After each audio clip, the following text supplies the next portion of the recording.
আমাদের সনাতন ধর্ম ভেসে আসা ধর্ম নয়। সনাতন ধর্ম পরম্পরা থেকে আসা ধর্ম। যেই ধর্ম পরম্পরা থেকে আমাদের মাঝে তিনটি গ্রন্থ নিয়ে উপস্থিত হয়েছেন। সর্বপ্রথম যে গ্রন্থ, সেই গ্রন্থের নাম হচ্ছে শ্রীমদ্ ভগবদ গীতা। এটা দয় ভয়ের সামনে আকারটি নেই, শ্রীমদ্ ভগবদ গীতা। দয় ভয়ের সামনে আকারটি নেই, শ্রীমদ্ ভগবদ গীতা। এটা ভাগবত নয়, শ্রীমদ্ ভগবদ গীতা।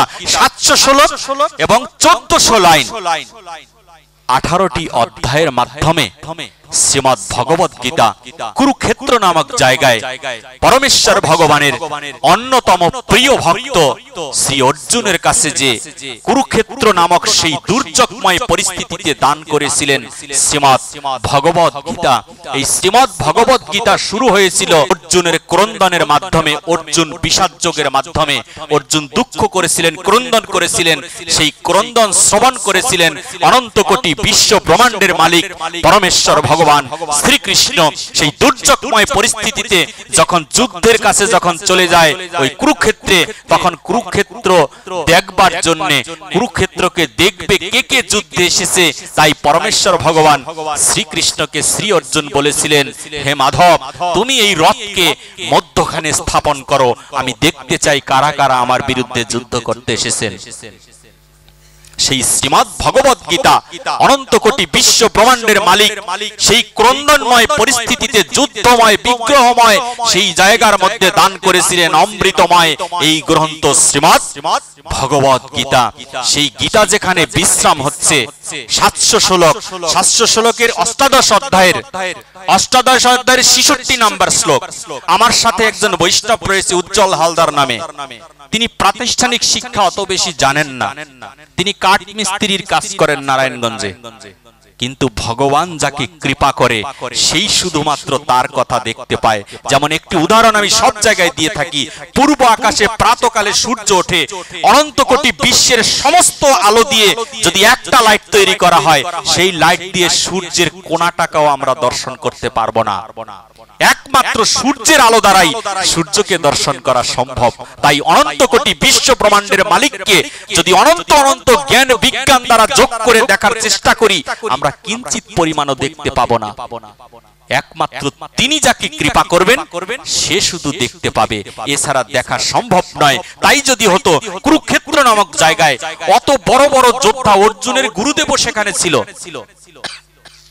সেখানে বসেই কৃষ্ণ গীতার জ্ঞান দান করলেন, অথচ অর্জুন একাই শুনতে পেয়েছেন, অন্য কাউকে আর শোনালেন না। তদ্রূপ এই উজ্জ্বল হালদার মহাশয় তিনি 18টি অধ্যায়ের প্রত্যেকটা অধ্যায়ের ব্যাখ্যা মুখস্থ করে ভক্ত সেবায় এসে আপনাদের মাঝে কীর্তন করে থাকেন, অথচ প্রাতিষ্ঠানিক কোনো শিক্ষা তার নেই। এটা কেমন কৃপার কথা বলবো বলেন? শ্রীমদ্ ভগবদ গীতায় 18তম অধ্যায়ে সর্বশেষ অধ্যায়, এই অষ্টাদশ অধ্যায়ের 66 নম্বর শ্লোকে পরমেশ্বর ভগবান আলোচনা করলেন গীতা হচ্ছে জ্ঞানময় গ্রন্থ। গীতা হচ্ছে জ্ঞান। কোন জ্ঞান? জড় জ্ঞান নয়, পারমার্থিক জ্ঞান। সেই পারমার্থিক জ্ঞান তিনি দান করেছেন। জ্ঞান দান করতে গিয়ে 66 নম্বর শ্লোক যখন যেখানে বিশ্রাম দিচ্ছেন কৃষ্ণ, সেখানে কৃষ্ণ বললেন, সর্বধর্মাং পরিত্যাজ্য মামেকং শরণং ব্রজ অহং তং সর্বপাপেভ্যো মোক্ষয়িষি মা শুচ। অর্জুনকে বললেন, হে অর্জুন, সর্বধর্ম ত্যাগ করে তুমি আমার শরণাগতি লাভ করো, আমি তোমাকে সর্বপাপ থেকে মুক্ত করব। শ্রীমদ্ ভগবদ গীতা যেখানে বিশ্রাম হয়ে গেলেন, সেখানে অদ্বিতীয় কৃষ্ণ শ্রীকৃষ্ণ দ্বৈপায়ন ব্যাসদেব তিনি আরেকটি অমৃতময় গ্রন্থ বর্ণনা করলেন, যেখানে বললেন আমার শরণাগতি লাভ করো। এটা বলে গীতা বিশ্রাম হয়ে গেল। সেখান থেকে শুরু হলো অমল পুরাণ শ্রীমদ্ ভাগবতম। দয় ভয়ের আকারটা সামনে রয়েছে। শ্রীমদ্ ভগবত গীতায় যেমন আকারটা নেই, কিন্তু শ্রীমদ্ ভাগবতমের দয় ভয়ের সামনে আকারটা রয়েছে। ভাগবত 12টা স্কন্ধে ব্যাখ্যা করা হয়েছে, বড় বড় 294টা বিষয়ের উপরে আলোচনা করেছেন এই ভাগবতম। এই ভাগবত হচ্ছে অমল পুরাণ। এই ভাগবত গ্রন্থ আদি যখন আলোচনা করেন 18,000 শ্লোকের মাধ্যমে, সেই ভাগবতের সর্বপ্রথম শ্লোক যেখানে শ্রীমদ্ ভগবত গীতা বিশ্রাম দিলেন, বিশ্রাম দিতে গিয়ে বললেন সর্বধর্মাং পরিত্যাজ্য, সমস্ত কিছু তুমি, সব ধর্ম তুমি ত্যাগ করো। কোন ধর্ম? হিন্দু, মুসলমান, বৌদ্ধ, খ্রিস্টান, এই ধর্মের কথা বলা হয়নি। এটা এই ধর্মের কথা বলা হয়নি, বলছে সর্বধর্ম তুমি ত্যাগ করো, সর্বধর্ম ত্যাগ করে আমার শরণাগতি লাভ করার। ভাগবত সেখান থেকে শুরু হলো। ভাগবতের 18,000 শ্লোকের প্রথম শ্লোক হচ্ছে ওং নমো ভগবতে বাসুদেবায়। এই বাসুদেব হচ্ছে কৃষ্ণের আরেকটি নাম। ওং নমো ভগবতে বাসুদেবায় 18,000 শ্লোকের প্রথম শ্লোক। ভাগবতের প্রথম শ্লোকের নাম ওং নমো ভগবতে বাসুদেবায়। বাসুদেবকে প্রণতি জানিয়ে এই গ্রন্থ শুরু হলো। একটা হচ্ছে শ্রীমদ্ ভগবত গীতা জ্ঞান, আর ভাগবত হচ্ছে ভক্তি। বিচার করিয়া মনে ভক্তির রস আস্বাদনে মধ্যস্থ শ্রী ভাগবত পুরাণ। যদি তুমি ভক্তির রস আস্বাদন করতে চাও, তাহলে তোমাকে ভাগবত গ্রন্থ আদি শ্রবণ কীর্তন করতে হবে, না হলে ভক্তি অর্জন করার আর কোনো জায়গা নেই। আপনি যদি সবজি কিনতে চান, আপনাকে সবজি বাজারে যেতে হবে। আপনি যদি কাপড় কিনতে চান, আপনাকে কাপড়ের দোকানে যেতে হবে। যদি কসমেটিক্স কিনতে চান, তাহলে কসমেটিক্সের দোকানে, ডিপার্টমেন্টাল স্টোরে আপনাকে যেতে হবে। তদ্রূপ আপনি যদি ভাগবত কথামৃত এই ভক্তি যদি অর্জন করতে চান, তাহলে একমাত্র সাধু গুরু বৈষ্ণবের সঙ্গে না আসলে কখনোই ভাগবত কীর্তন শ্রবণ করা যাবে না।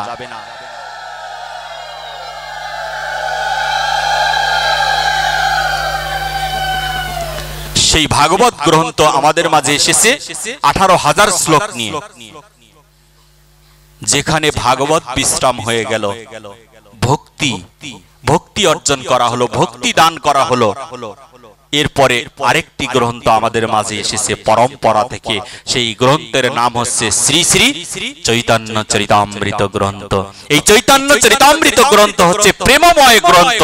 শ্রীমদ্ ভগবত গীতা হচ্ছে জ্ঞান, ভাগবত হচ্ছে ভক্তি, আর চৈতন্য চরিতামৃত গ্রন্থ হচ্ছে প্রেম।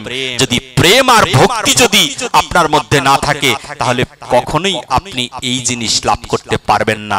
যে জিনিসের কথা বলা হয়েছে, আপনার জ্ঞান রয়েছে, প্রচুর জ্ঞানী আপনি, প্রচুর শ্রীমদ্ ভগবত গীতা জানেন, কিন্তু ভক্তি আপনার কাছে নেই, তাহলে কখনোই নন্দের নন্দনের সেবা করতে পারবেন না। যদি সেবা করতে হয়, তাহলে মিশ্রিত করে আপনাকে সেবা করতে হবে। যেমন ইট দিয়ে একটি বিল্ডিং তৈরি করা হয়, ইট দিয়ে বিল্ডিং তৈরি করা হয়। যদি একটা ইটের সাথে আরেকটা ইট জোড়া দিতে হয়, আপনাকে ভিতরে কিছু মেডিসিন দিতে হবে। সেই মেডিসিন হচ্ছে সিমেন্ট, বালু।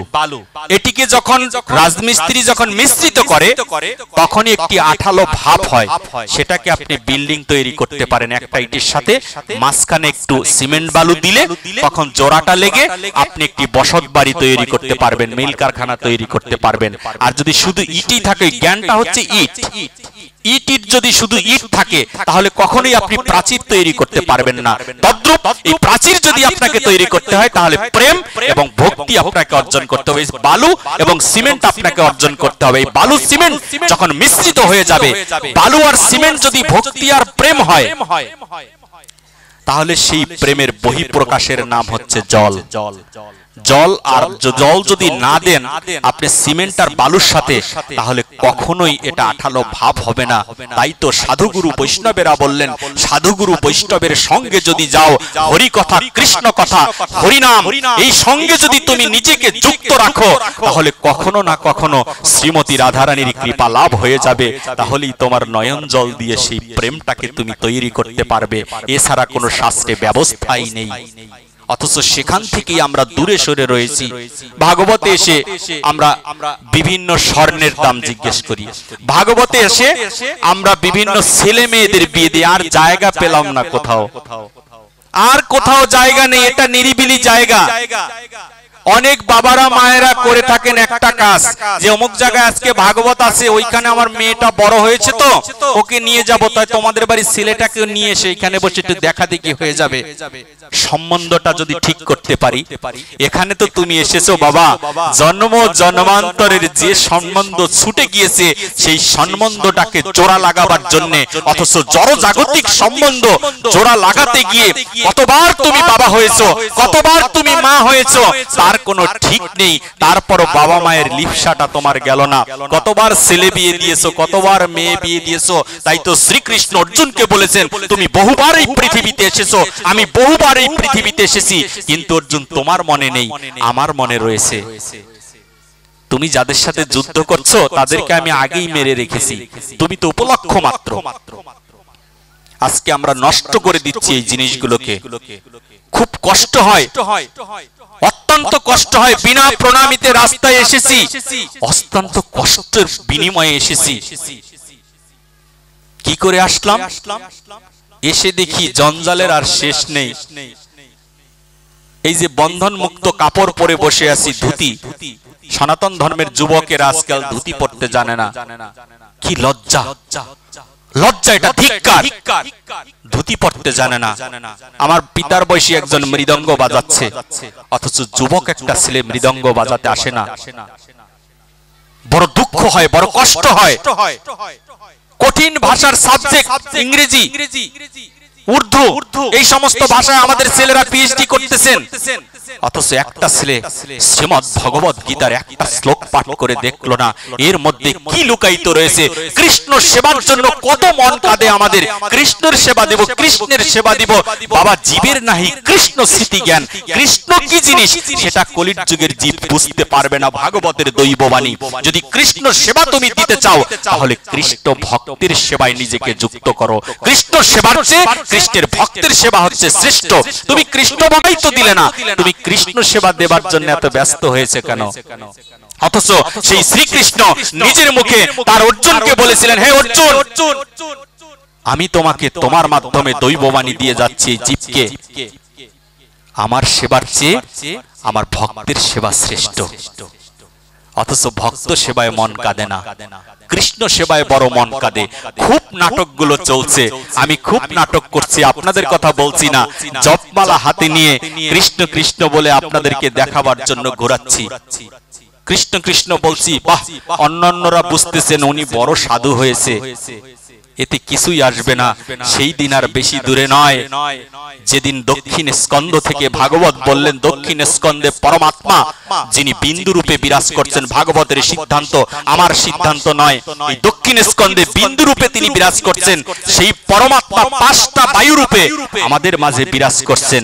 প্রাণ, অপান, ব্যান, উদান, সমান, পাঁচটা বায়ু রূপে এই দক্ষিণ স্কন্ধে বিরাজ করছে আমাদের মাঝে। যেদিন এই প্রাণ ও বায়ুটা তোমাকে না জিজ্ঞেস করে যেদিন বেরিয়ে যাবে, যেদিন শ্মশানে তোমায় টেনে নিয়ে যাবে, সেই দিন আর কেউ হরি বলার মতো লোক থাকবে না। দুনিয়ার জীব হরি বলে কেঁদে বেড়াবে, তুমি আর সেই হরি নাম শ্রবণ করতে পারবে না। অথচ নিত্যানন্দ মহাপ্রভু কত কষ্ট করে এই হরিনাম সংকীর্তনের প্রবর্তন করেছেন। শ্রীমতী রাধারানী অনন্ত কোটি বিশ্ব ব্রহ্মাণ্ডের মালিক, তার বামাঙ্গ থেকে শ্রীমতী রাধারানীর আবির্ভাব। আজকে সেই রাধারানী শ্রীধাম বৃন্দাবনে আবির্ভূত হয়ে সমস্ত সুখকে বিসর্জন দিয়ে, সমস্ত দুঃখকে পাথেয় করে দুঃখের সাথে ঘর বেঁধেছে। সেই রাধারানী বৃন্দাবন ধামকে প্লাবিত করেছে নয়নের জলে। তার সেই গোপন কীর্তন হচ্ছে ভাগবত কথামৃত। ভাগবতের আবির্ভাবটাই তো জানি না। ভাগবতের আবির্ভাব না জানলে ভাগবতের প্রতি ভক্তি কি করে হবে? বৃন্দাবনে যাব রে আমি, ওই না বৃন্দাবনে যাব রে, ব্রজ গোপীর দ্বারে দ্বারে ভিক্ষা মেগে খাবো। একদিনও মনটাকে বলি না, হে মন, একবার বৃন্দাবনে চলো। যেই বৃন্দাবনে শ্রীমতী রাধারানী কৃষ্ণ সেবা দিয়েছেন, সেই বৃন্দাবন ধামে একবার চলো মন। এই বাড়িতে, এই আশ্রমে কালকে থেকে হরিনাম সংকীর্তন হবে, বৃন্দাবন হবে। আজকে ভাগবতের মাধ্যমে কীর্তনের আগে কেন ভাগবত দেওয়া হলো, পরে কেন দেওয়া হয় না? ভাগবতটা শ্রবণ করতে যাব, এই বৃন্দাবন ধামে যাব, যেখানে সাধুগুরু বৈষ্ণবের আগমন হয়, সেটা হয় নবমধুর বৃন্দাবন।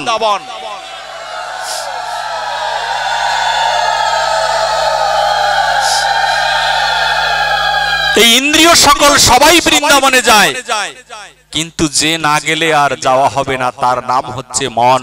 তাই তো অর্জুনকে শ্রীকৃষ্ণ বলেছিলেন, হে অর্জুন, তুমি যা যা দিচ্ছ এতে আমি প্রীত হচ্ছি না। তুমি যদি দিতে চাও তাহলে তোমার মনটা আমাকে দান করে দিয়ে দাও। আমি যে মনের কাঙাল, এই মনটাই তো কৃষ্ণ সেবায় যায় না, এই মনটাই তো হরিনামে যায় না। হাত পা সমস্ত ইন্দ্রিয় হরিনামে যায়। তাই ব্রজগোপীরা বলছেন, বৃন্দাবনে যাব রে আমি, ওই না বৃন্দাবনে যাব রে। ব্রজগোপীর দ্বারে দ্বারে ভিক্ষা মেগে খাবো। শ্রীমতী রাধারানী শ্রীধাম বৃন্দাবন মাঝে ক্রন্দন করে বেড়ায়। সেই রাধারানীর এই ক্রন্দন কৃষ্ণ বিরহ প্রেমের যে যন্ত্রণা, এই যন্ত্রণা সত্যযুগে আলোচনা হয়েছিল। সত্যযুগে যখন একজন মুনি, তিনি যখন কীর্তন করে ওই সত্যযুগের ধ্যান করে যখন নারায়ণকে সন্তুষ্ট করেছিলেন, তখন সেই মুনিকে নারায়ণ এসে বলেছিলেন, তুমি কি চাও? তখন নারায়ণ বলেছিলেন, প্রভু, সত্য, ত্রেতা, দাপর, কলি, এই চারটা যুগ আমি দর্শন করতে চাই। সত্য যুগের ঘটনা, সনাতন ধর্ম ভেসে আসা নয়।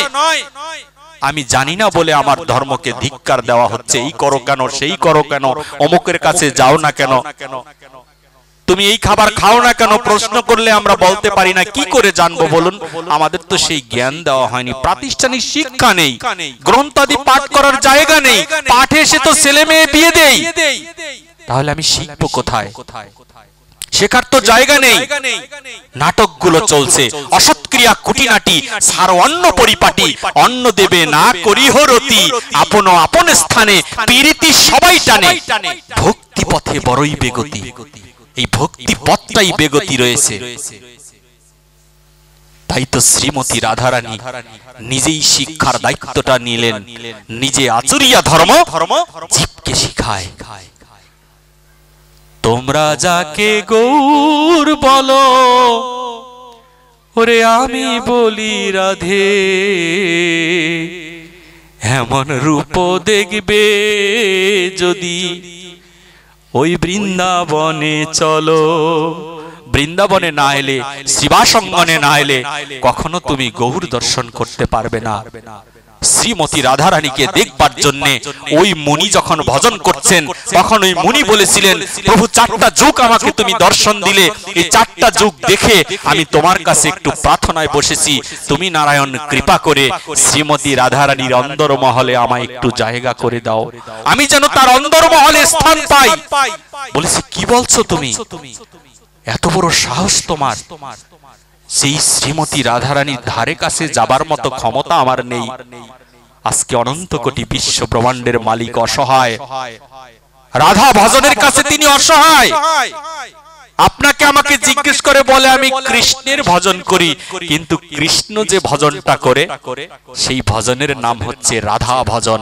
এই রাধা ভজন করছেন কৃষ্ণ, সেই উন্নত ভজন, সেই উন্নত ভজনকে নিয়ে নাটক করে বেড়াই আমরা কলির জীবেরা।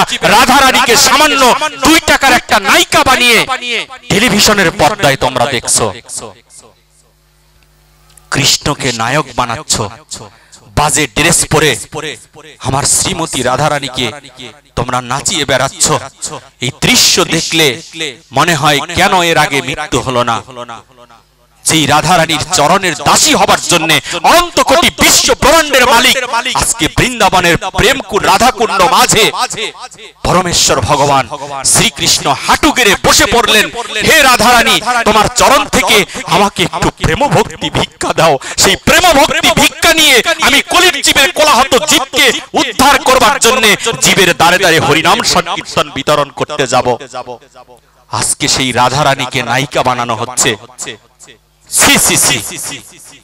এটাই কি সনাতন ধর্ম? এই ধর্ম প্রচার করেনি নিত্যানন্দ প্রভু। ওই মুনি বললেন, প্রভু আমাকে কৃপা করে তুমি রাধারানীর অন্দর মহলে প্রবেশ করিয়ে দাও।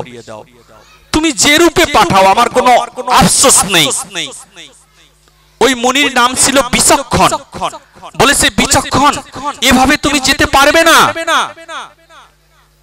রাধারানীর অন্তর্মহলে যাবার মতো ক্ষমতা এই অনন্ত কোটি বিশ্ব ব্রহ্মাণ্ডে কারণেই, এমনকি আমিও যেতে পারবো না।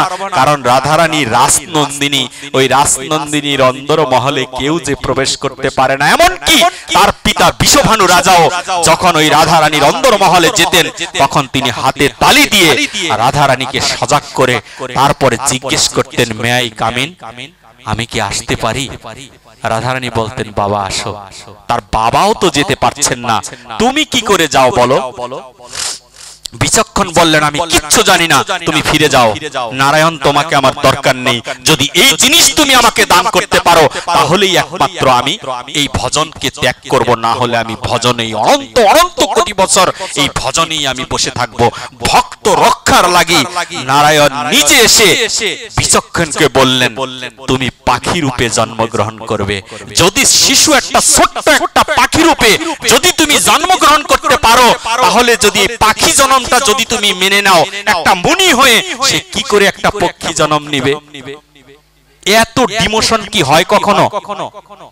আমরা তো প্রমোশন চাই, শুধু প্রমোশন চাই। আর ওই পাখিটা বললেন, আমাকে তুমি কি রূপে পাঠাবে আমি জানি না। আমি রাধারানীর ওই অন্দরমহলে প্রবেশ করে আমি শুধুমাত্র কৃষ্ণ বিরহ দর্শন করতে চাই। রাধারানী কৃষ্ণের বিরহে কেমনি করে ক্রন্দন করে, কেমন করে শ্রীমতী রাধারানী ছটফট করে বেড়ায়, কেমন করে কৃষ্ণ সেবা দিতে হয়, এই দৃশ্যটা শুধু দেখবার জন্য আমি পাখি রূপে জন্মগ্রহণ করব। বৃন্দাবনে আবির্ভূত হয়ে গেলেন সেই বিচক্ষণ পাখি, যাকে আমরা সুখ পাখি, সারি পাখি বলে জানি। সেই বিচক্ষণ পাখি যখন রাধারানীর অন্দরমহলে বিশ্বভানু রাজার গৃহে যেখানে উপস্থিত হয়ে ভেন্টিলেটরের মধ্যে যখন এই বিচক্ষণ পাখি বসে রইলেন, শ্রীমতী রাধারানীর বিরহগুলো তিনি দর্শন করছেন। দর্শন করতে করতে এক একটা লীলা হচ্ছে, আর শ্রীমতী রাধারানী যেন পাগলের মতো করে ঘরের দরজাটা বন্ধ করে কৃষ্ণ কৃষ্ণ কৃষ্ণ কৃষ্ণ কৃষ্ণ কৃষ্ণ বলে কেঁদে বেড়ায়। একদিন কি এইরূপ ভাবনা আমাদের হয়েছে হৃদয়ে মাঝে? কখনো কি হরিনাম সংকীর্তন থেকে, কখনো কি ভাগবত সভা থেকে, কখনো কি ওই নিজের গৃহে গিয়ে অন্দর মহলে যেখানে স্বামী স্ত্রী বন্ধু তৎমধ্যে কি কখনো আমি হা রাধে হা রাধে হা রাধে বলে একবারও কি দুই ফোঁটা চোখের জল ফেলেছি? অথচ যেই ঘরের বিছানার মধ্যে আমি ঘুমাই, সেই ঘরের বালিশটা বহুবার আমি ভিজিয়ে দিয়েছি। আমার সন্তানের চাকরি হয় না, আমার সন্তানের অসুখ হয়েছে, আমি জায়গা কিনতে পারলাম না, বাড়ি কিনতে পারলাম না, সমস্ত জল চোখের শেষ করে ফেলেছি। তাই তো বৈষ্ণবেরা সিদ্ধান্ত দিয়েছিলেন, যদি চোখের জল সব শেষও হয়ে যায়, অনন্ত পক্ষে একটা ফোঁটা চোখের জল তোমার নয়নে রেখে দিও। যদি একদিন কোনোদিন একটা বৈষ্ণব তোমার গৃহে আসে, সেই দিন সেই বৈষ্ণবের চরণটাকে তোমার সেই নয়ন জল দিয়ে ধৌত করে দিও। সব জলেই তো শেষ হয়ে গেল, বৈষ্ণব সেবার জন্য এক ফোঁটা চোখের জল অবশিষ্ট নেই। ওই বিচক্ষণ পাখি যখন ছটফট করছেন, তিনি লীলা দর্শন করছেন। শ্রীকৃষ্ণ বৃন্দাবন ধাম মাঝে যখন শ্রীমতী রাধারানীর সাথে লীলা করে, শ্রীমতী রাধারানী দুপুর বেলায় ওই কৃষ্ণের বাঁশি চুরি করে নিয়ে যায়, বলছে বাঁশি যখন তখন বাজে, এ বাঁশি যখন তখন আমাকে কাঁদায়, এ বাঁশি যখন তখন আমাকে হাসায়, এই বাঁশি আর তুমি বাজাতে পারবে না। বাঁশি হাত থেকে টান দিয়ে শ্রীমতী রাধারানী ছুটলেন অজানার পথে। যখন বৃন্দাবনকে দৌড় দিয়েছিলেন, তখন বৃন্দাবনের যত কীট পতঙ্গ, যত পঙ্খী, যত কিছু রয়েছে, সবাই যেন শ্রীমতী রাধারানীর সেই দৌড় দর্শন করছেন। কৃষ্ণ পিছনে পিছনে ছুটছেন। ছুটতে ছুটতে শ্রীকৃষ্ণের ডান আঙ্গুলের, বৃদ্ধা আঙ্গুলের নখ শ্রীমতী রাধারানীর পিছনের গোড়ালিতে লেগে যায় এবং কেটে রক্তাক্ত হয়ে যায়। শ্রীমতী রাধারানী সেই রক্ত মাখা চরণ নিয়ে কৃষ্ণের কাছ থেকে লুকিয়ে শ্রীমতী রাধারানী বংশীকে দান করে দিয়ে অন্দরমহলে চলে যায়। কয়েকদিন পরে যখনই তিনি ব্রজগোপীরা সাজিয়ে দিতে যায়, যখন ললিতা বিশাখা রাধারানীকে সাজাচ্ছে, বলছে হে রাধে তোমার চরণ দুখানি এগিয়ে দাও। বলেছে কেন? চরণটা তো এগিয়ে দেওয়া যাবে না। বলেছে না না, তোমার চরণটা একটু সাজিয়ে দেই আলতা দিয়ে। আমরা কত ভাবে সাজি না, রাধারানী তো কথা বলেনি। আমাদের কান সাজানো হয়, চোখ সাজানো হয়, আমাদের শরীরটা সাজানো হয়, অঙ্গ প্রত্যঙ্গ সর্বাঙ্গে যত কিছু রয়েছে সমস্ত কিছু সাজানো হয়। আর শ্রীমতী রাধারানী বললেন, ওরে আমার নয়নের ভূষণ কৃষ্ণ দর্শন, কানেরই ভূষণ শ্রবণে, আমার নয়নের ভূষণ কৃষ্ণ দর্শন, কানেরই ভূষণ শ্রবণে। আমার নয়নের যে সৌন্দর্য সেটা হচ্ছে কৃষ্ণ দর্শন, কৃষ্ণময়। শ্রীমতী রাধারানী বললেন, ভাগবতে বলা হয় রাধারানীর নাম নেই। কে বলেছে রাধারানীর নাম নেই ভাগবতে? এটা রাধারানীর গ্রন্থ নয়, এই ভাগবত হচ্ছে রাধাময়। শুধু রাধারানী নয়, কৃষ্ণ বললেন অনন্ত কোটি বিশ্ব ব্রহ্মাণ্ড যদি বহুবার ধ্বংস প্রাপ্ত হয়, তারপরে যদি কোনো নাম থাকে, সে একটা নামই তুমি জেনে নিবে, সেই নামের নাম হচ্ছে শ্রীমতী রাধারানী। এই রাধা নামই একমাত্র থাকবে, যেই নামের কারণে, যেই প্রেমের কারণে, যেই সেবার কারণে আমরা গৌরাঙ্গ মহাপ্রভুকে লাভ করেছি। সাধু সঙ্গে বৈষ্ণব সঙ্গে কি হয় দেখুন, সাধু সঙ্গ সর্বশাস্ত্রে কয়, লব মাত্র সাধু সঙ্গ সর্বসিদ্ধি হয়। আজকে রাধারানীর মতো বৈষ্ণবের সঙ্গ করার কারণে অনন্ত কোটি বিশ্ব ব্রহ্মাণ্ডের মালিক গৌর হয়ে জন্ম নিয়েছে, আবির্ভূত হয়েছেন। রাধারানীর সঙ্গ না করলে গৌর হতো না, কখনো কখনো আমরা গৌরকে পেতাম না। এই দানটা তো রাধারানী করেছে আমাদের। আজকে রাধা নামের অস্তিত্ব প্রায় বিলীন, কারণ তাকে তোমরা নায়িকা বানাও, তাকে তোমরা বাজে ভাষায় কথা বলো। তোমার সামান্য একটা স্ত্রী, আমার সামান্য একটা স্ত্রী এক জায়গায় গেলে বলে রাধারানীকে নিয়ে এসেছো, সম্বন্ধটা কি দেখুন। আমার স্ত্রীকে নিয়ে, সহধর্মীকে নিয়ে কোথাও গেলে বলে কেন রাধারানী আসেনি?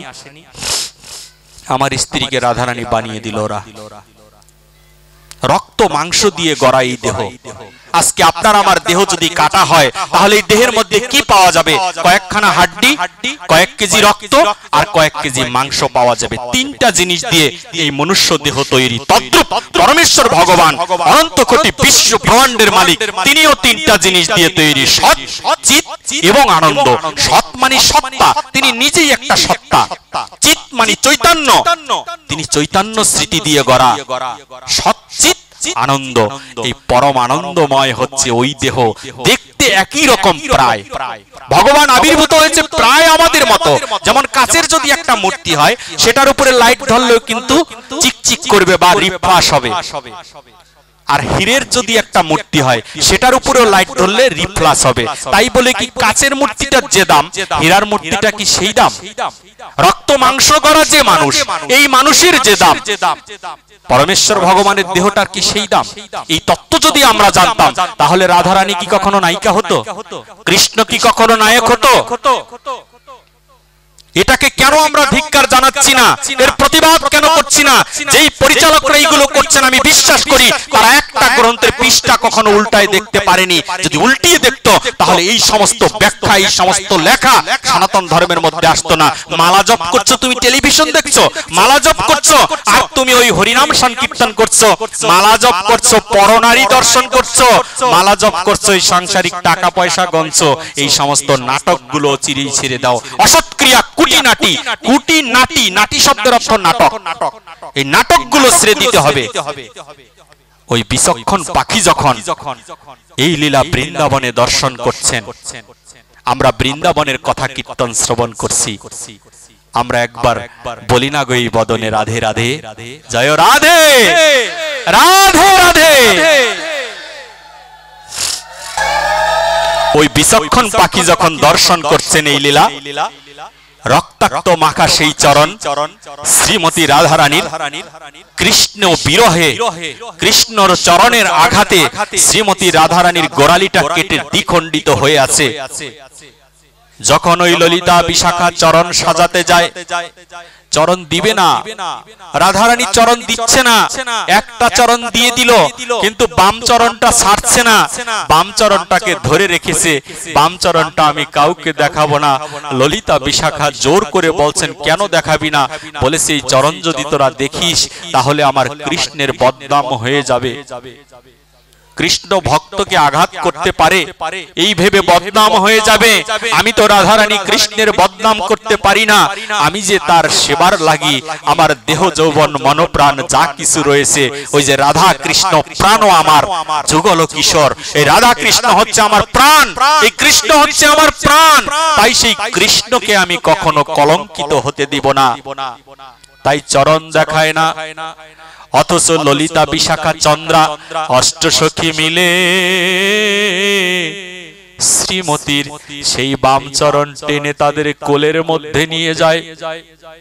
বলছে, রাধারানী আমাদের কত জন্মের স্বীকৃতি বলে তোমার শ্রীচরণ আজকে আমাদের কোলের মধ্যে রেখেছি, তুমি কেন চরণ দিতে চাও না? তাকিয়ে দেখছে চরণের পিছনে যেন আঘাত লেগে আছে। বলছে, কি হয়েছে তোমার চরণে? তুমি বিমারি হয়েছে তোমার, তুমি কেন দাওয়াই খিলাও না? দাওয়াই শব্দের অর্থ মেডিসিন, খিলাও শব্দের অর্থ খাওয়া। বলছে, তুম সুবে দুপুর শাম 3 টাইম সে ऐसा वाला दवाई खिलाए, 3টা সময় সকাল দুপুর সন্ধ্যা সুবে দুপুর শাম, এই 3 টাইম তুমি ওষুধ খাও, তাহলে তোমার পায়ের ঘাটা যে সেরে যাবে। বলেছে, না গো, এই আঘাতটা যে কৃষ্ণ করেছে, তাই তো এই আঘাতটা আমি ভুলতে চাই না, তাই প্রতিদিন সকালবেলা ঘুম থেকে উঠে কৃষ্ণ কৃষ্ণ বলে আমার এই নখের আঙুল দিয়ে খুঁটে খুঁটে ওই জায়গাটাকে ঘায়ে আমি পরিণত করে রাখি, ঘাটা যেন আরো বড় হয়ে যায়। অথচ কৃষ্ণকে আমরা কত দোষ দেই, কৃষ্ণকে কত ভালোবাসি, আমার ছেলেটাকে কেড়ে নিল, কৃষ্ণকে কত ভালোবাসি, আমার মেয়েটাকে চাকরি দিল না, প্রতিদিন কৃষ্ণকে সেবা দেই, অথচ কৃষ্ণ কত কেমন, দেখো কৃষ্ণ, সেই কৃষ্ণ আমার স্বামীটাকেই কেড়ে নিয়ে গেল। কিন্তু তুমি যে বিগত জন্মে যেই রূপ কর্ম করেছো সেই রূপ ফল তোমাকে ভোগ করতে হবে। তাই শ্রীমতী রাধারানী যখন ব্রজগোপীদের এমনি করে বলছেন যে চরণ দুখানি তুমি আমাদের এই কুলে রাখো, হে রাধে তোমার এই ব্যথা আমরা অনুভব করতে চাই, প্রয়োজনে এই অষ্টসখীর চরণে তোমার যতটুকু আঘাত লেগেছে ততটুকু আঘাত তুমি আমাদের চরণে দিয়ে দাও, কারণ তোমার এই কষ্টের ভাগ আমরা নিতে চাই। শ্রীমতী রাধারানী বললেন, আমার এই কষ্টের ভাগ কেউ নিতে পারবে না, তবে কিছু আমায় দান করে দিয়ে যাও, না হলে এই চরণ আর ছাড়বো না। ব্রজগোপী চরণ ধরে বইলেন, রাধারানীর চরণ ধরে বসে রইলেন। যখন চরণ ধরে বসে রয়েছেন, বারবার ক্রন্দন করছেন, তখন রাধারানী বলছেন, আমার কাছে আশীর্বাদ পাবে না, আমি শ্রীমতী রাধারানী যেন আশীর্বাদ দিতে জানি না, ওরে আশীর্বাদ দিলে সেই আশীর্বাদ আবার মোচন হয়ে যেতে পারে। কোন ধন আমাদেরকে দান করেছে দেখুন।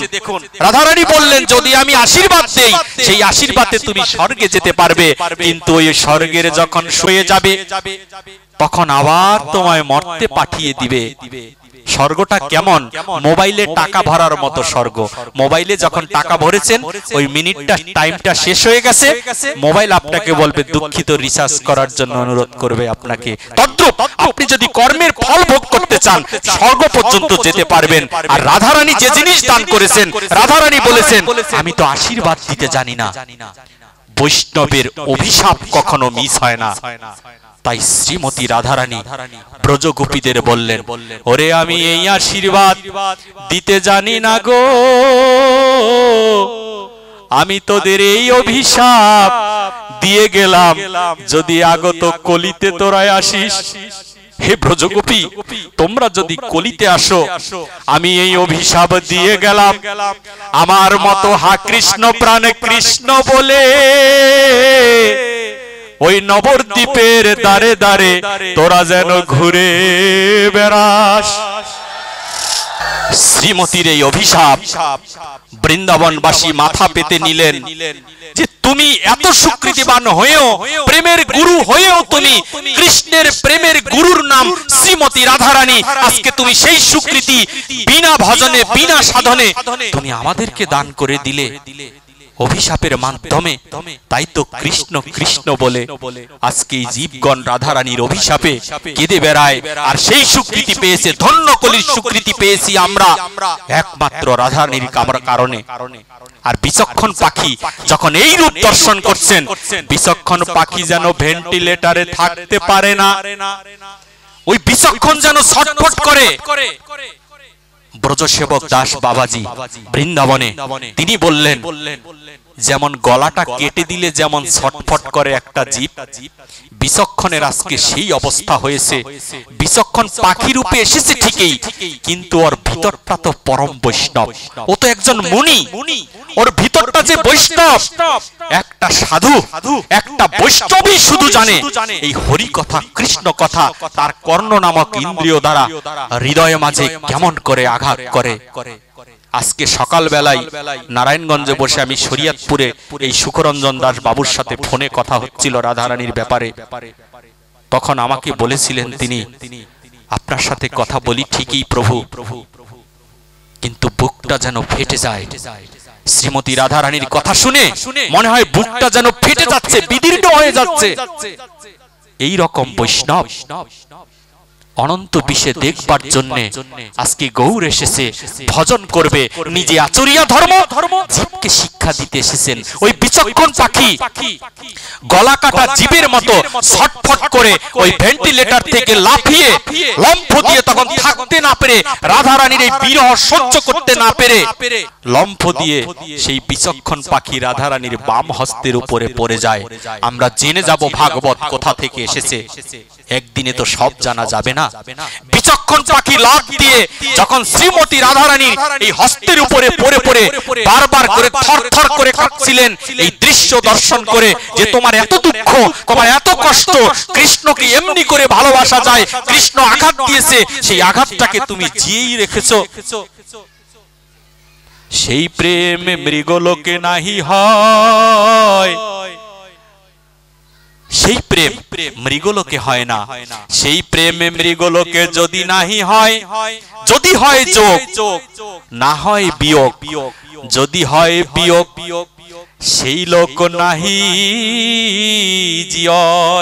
বলছেন ওই প্রেম মৃগলোকে হবে না, যদি হয় যোগ না হয় কখনো বিয়োগ, যদি বিয়োগ হয় তাহলে না জিয়, অর্থাৎ তাহলে আর বাঁচা যাবে না, বেঁচে থাকতে পারবো না আমরা। তাই বলেছেন ওই প্রেম এত কঠোর প্রেম, এই গভীর প্রেমে নিমজ্জিত হয়ে ওই বিচক্ষণ পাখি যখন শ্রীমতী রাধারানীর হস্তের উপরে যখন ছটফট করে বারবার যখন ডানা ঝাঁকড়াচ্ছেন, তখন শ্রীমতী রাধারানী তার সেই অমৃতময় হস্ত দ্বারা, ডান হস্ত দ্বারা দক্ষিণ হস্ত, ভাগবত বললেন দক্ষিণ হস্ত দ্বারা সেই বিচক্ষণ পাখির পিঠের উপরে যখন হাত রেখেছে, অনন্ত কোটি বিশ্ব ব্রহ্মাণ্ডের অনন্ত অনন্ত সুকৃতি পরমেশ্বর ভগবান শ্রীকৃষ্ণ সহ সেই দৃশ্য দর্শন করার জন্য কৃষ্ণ বারবার মুনিবরদের বলছে, হে মুনি, এই পাখিটা একটা সামান্য মুনি হয়ে শ্রীমতীর আদর ভালোবাসা পেয়ে গেল, দেখো কেমন করে রাধারানী আদর করে। ওরে আমি যদি কৃষ্ণ না হয়ে রাধারানীর চরণের দাসী হতে পারতাম, কৃষ্ণ প্রয়াস করছেন যেন ওই চরণের দাসী আমাকে করো, আমি ওই চরণের দাস হতে চাই। ওই চরণে প্রেম আর ভক্তি রয়েছে। কখনো ভক্তের সম্পদ হচ্ছে প্রেম এবং ভক্তি, ভক্তের সম্পদ কৃষ্ণের নেই, প্রেম ভক্তি কৃষ্ণের নেই, প্রেম ভক্তি হচ্ছে ভক্তের সম্পদ। তাই কৃষ্ণ ললিতা বিশাখাকে বলেছিলেন, হে ললিতা বিশাখা, আমি ভক্ত হতে চাই। বলেছে তুমি যদি ভক্ত রূপে আসো তাহলে বুঝবে তোমার জন্য কেঁদে আমরা কি লাভ করতে পারি। তাই তো কৃষ্ণ ভক্ত হয়ে এসেছেন, এবার আর ভগবান হয়ে আসেনি। তাই ওই বিচক্ষণ পাখির এই আদর দেখে বিচক্ষণ কেঁদে উঠলেন। রাধারানী বললেন, হে বিচক্ষণ, আমার দুঃখে তুমি কাঁদছো, তুমি কোথায় থাকো?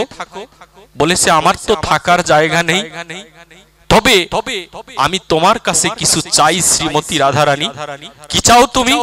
জনমে জনমে যতবার এই বিশ্ব ব্রহ্মাণ্ডে আবির্ভূত হই, যেন আমার জন্মটা যেন কৃষ্ণ ভক্ত পিতা মাতার মায়ের ঘরে হয়ে যায়। যদি কৃষ্ণ ভক্তের ঘরে আমার জন্ম হয় তাহলে আমি কৃষ্ণ সেবায় শিশুবেলা থেকে জন্মগ্রহণ করতে পারবো।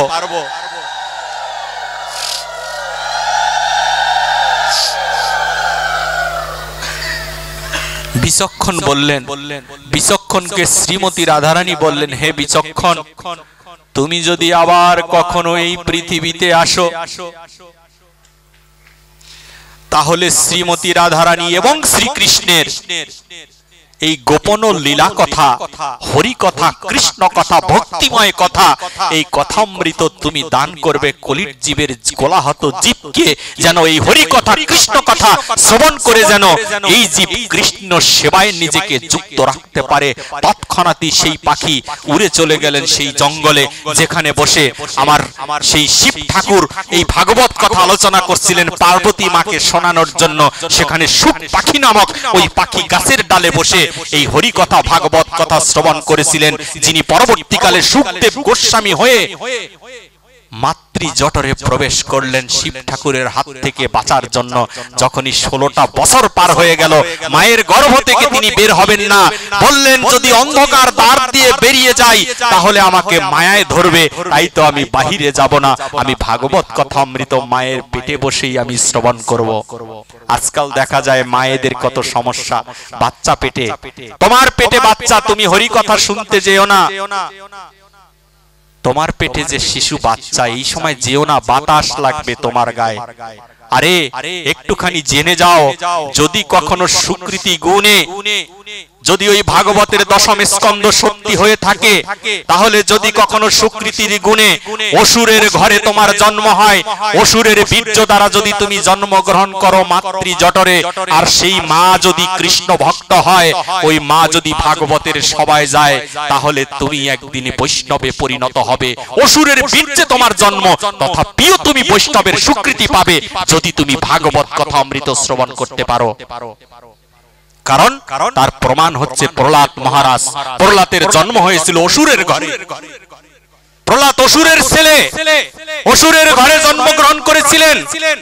অথচ প্রহ্লাদের মাকে যখন মারতে নিয়ে যায়, তখন প্রহ্লাদ মহারাজকে রক্ষা করে নারদ মুনি। তখন নারদ মুনি বলেছিলেন, মাকে হত্যা করো না, মায়ের মর্মতর্মা বুঝবে না, এই মাকে আমার হাতে তুলে দিয়ে দাও, এই মাকে আমি নিয়ে যাই আমার আশ্রমে। ওই আশ্রমে প্রহ্লাদ তখন পেটে ছিলেন। ওই বিন্দু যে জল, যে জল দ্বারা আমরা তৈরি হয়েছি, সেই বিন্দু জলটা ছিল অসুরের জল। হিরণ্যকশিপুরের মতো অসুর আর ছিল না। সেই অসুরের সাথে যৌন মিলনের কারণে প্রহ্লাদের জন্ম হয়েছে, কিন্তু বীর্যটা পড়েছেন অসুরের। কিন্তু সেই অসুরের বীর্যটা নিয়ে যখন ওই মা যখন ভাগবতের ক্লাসে গেলেন, নারদ মুনির মন্দিরে যখন ভাগবত কথা অমৃত হচ্ছিল, সেই ভাগবতের আসরে প্রতিদিন যখন ওই মা যখন হরি কথা কৃষ্ণ কথা শ্রবণ করতে করতে প্রহ্লাদ মহারাজ পেটের মধ্যে বসেই সাধুগুরু বৈষ্ণবের কৃপায় তিনি বৈষ্ণবে পরিণত হয়েছিলেন। এটাই হচ্ছে ভাগবতের মহিমা। তুমি যদি অসুর থেকেও বড় কোনো অসুর হও, আমি কৃপা করে এই কথা তোমাদেরকে জানাতে পারি, তুমি একদিন না একদিন বৈষ্ণবে পরিণত হবে যদি তুমি ভাগবতের ক্লাসে আসতে পারো।